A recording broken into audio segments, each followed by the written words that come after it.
Fully booked na rin ang ilang biyaheng pa Bicol sa ilang bus terminal sa Cubao, Quezon City. Pwede raw mag-chance passenger pero kailangan lang habaan ng pasensya. Balitang hatid ni James Agustin. Naglibna sa trabaho si Jenny Rose para makauwi sa Panganiban, Camarines Norte ngayong Lunes Santo. Ang problema, wala na siya makuhang ticket para sa air-conditioned bus. Hintay talaga. Para makauwi lang.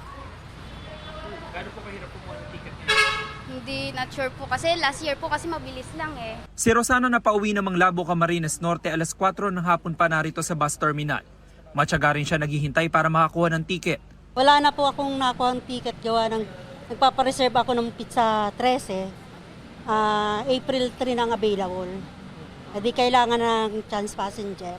Ay magtsatsaga, malapit na kami makasakay. Isang bus na lang. Kasama naman naghihintay ni Corazon ng kanyang asawa, anak at 2 apo. Kagabi pa sila nagbabaka sakali na makabiyahe. Mahirap kasi wala pa kaming tulog. Oh. Makaupo lang kami rito, naghihintay kami pila. Masusulit din. Kasi walang mga pasok yung mga apo ko.